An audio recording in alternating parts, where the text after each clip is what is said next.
Hello, Shemai Paub. Hello, everybody. Welcome back to my wild Welsh garden. I thought this week I would start with a film of the hedgehog because I don't know if some of my new viewers will have seen the hedgehog before. He comes to my garden most nights to have some food. I feed him in that box behind him. I call it the Hedgehog Cafe.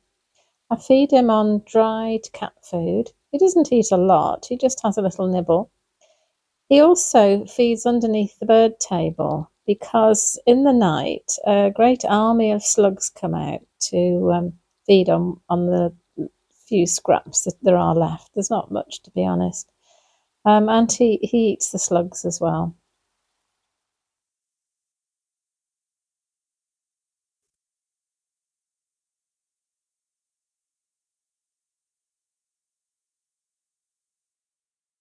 This lovely red azaleas coming out.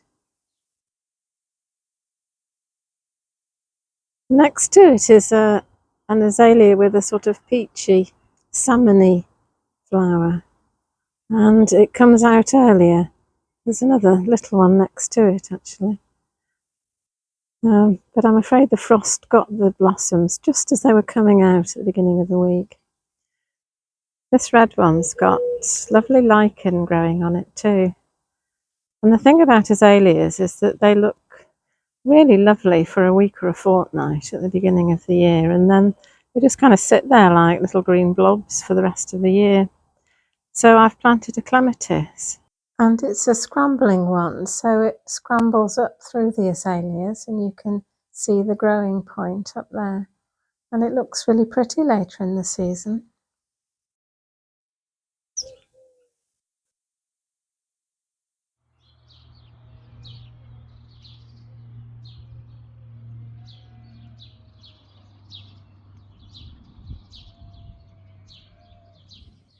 I've been buying some more wildflowers or native plants.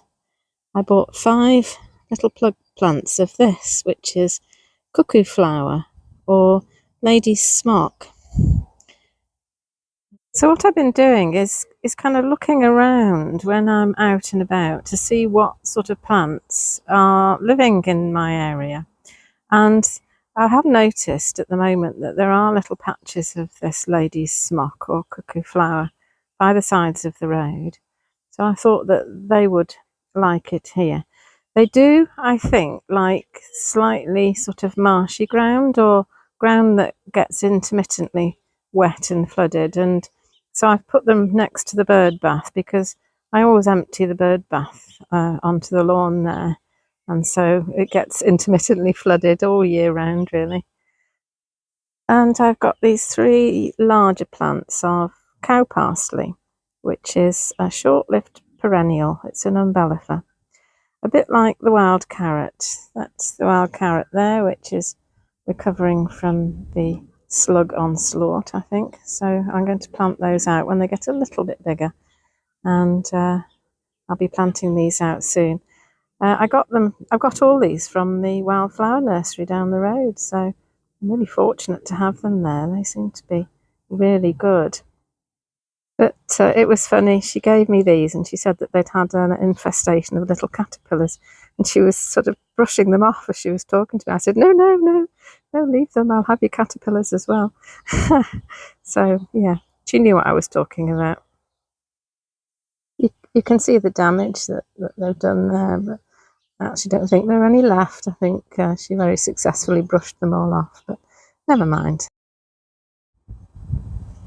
I've come up into the potting shed.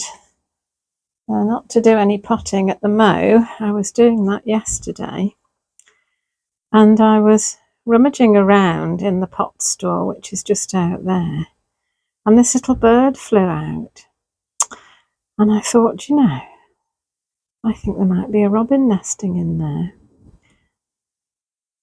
And if you look at the back there are some square pots on their side and some leaves inside, and that is where the nest is. I mean, it's lovely to have a robin's nest, don't get me wrong, but it's really inconvenient that it's there because I need to pot up some runner beans and I can't go and get any pots. And so I've set up the trail cam on my lovely high-tech equipment there, and we'll see what we can see. I had several recordings like this where there was just nothing happening, and started to get a bit worried that I'd scared her off. And so I took a very, very quick sneak peek, and I saw this little beady eye staring up at me. So yeah, she is sitting there on the eggs.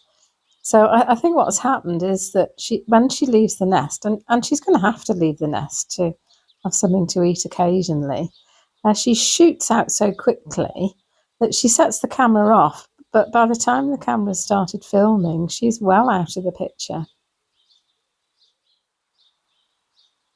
So then I got this little bit of film where the sparrow on the water butt sets the camera off. But then a little bit later, the robin appears and then flies into the nest. And then several days of filming produced these few shots. I think this is the female robin that's just come off the nest. And here, obviously, one of them is trying to see a sparrow away. And then once the sparrow's gone, he can go into the nest. And then this is the evening, just straight in. And then this is kind of a handover the next morning.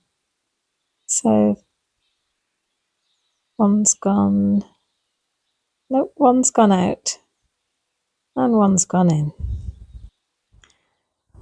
So that's a bit of good news after the disappointment of their first brood. I'm assuming it's the same pair. So I just hope that this time they're successful, that their eggs hatch, that their chicks turn into fledglings that fledge successfully at the right time and that survive all the predators that are waiting for them in the garden. The pond is full of cherry blossom, and there's the culprit, the flowering cherry tree.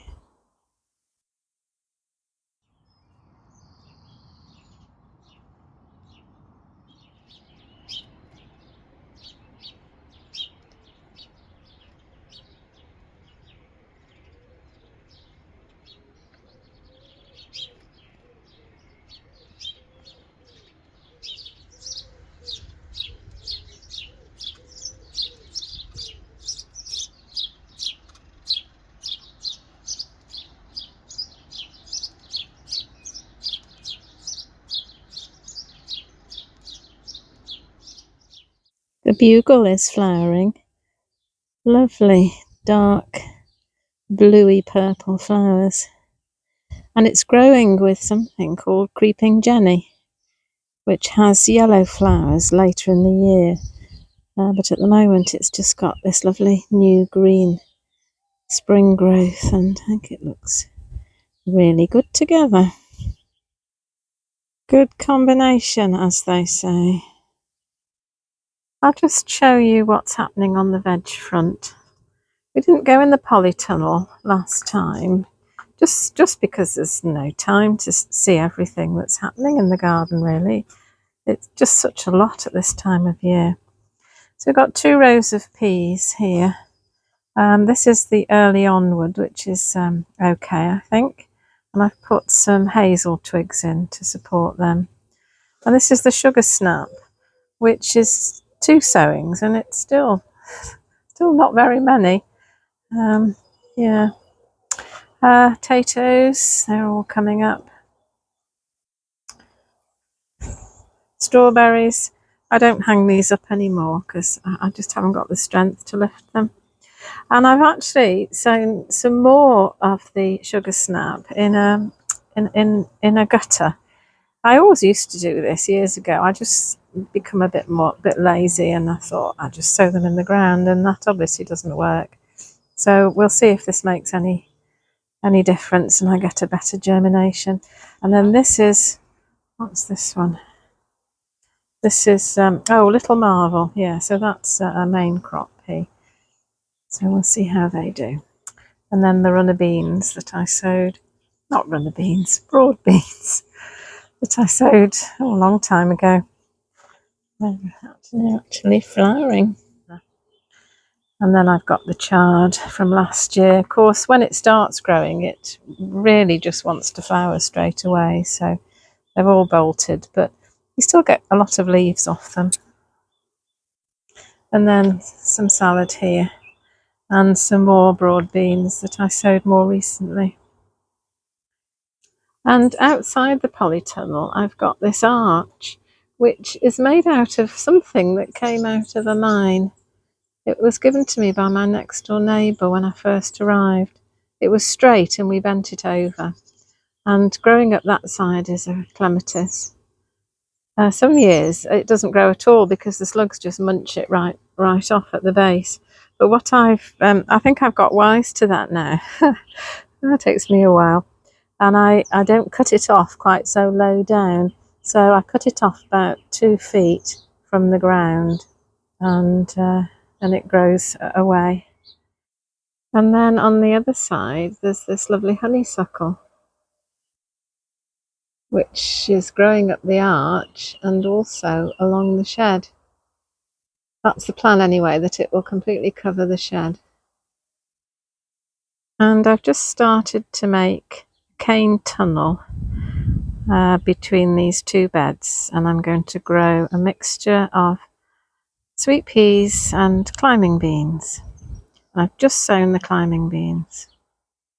The sweet peas have come out of the greenhouse and they're hardening off just next to the pond.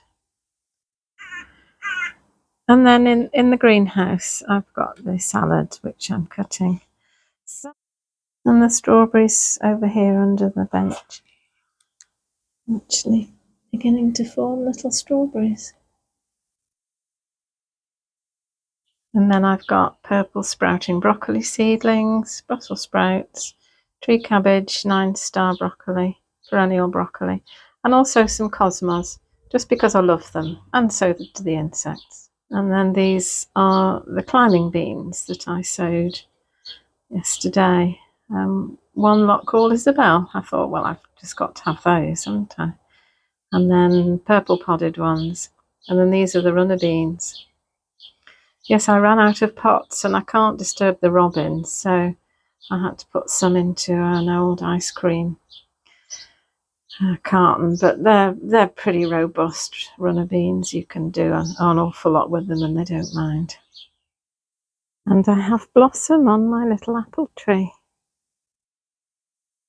And I've got flowers on the currants. This one is doing very well. And this one not so well.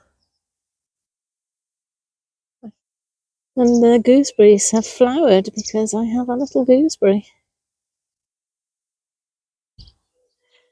And the angelica is coming into flower. I very severely staked it. It's got 3 stakes there because if we get a high wind, it will just blow it straight over. It's a really very unstable plant, an angelica, and very sort of top heavy. So I hope that will survive any high winds. Don't think we've got any forecast. Well, I could quite happily just potter and wander around my garden finding interesting things to film, but I think that's probably enough for this week.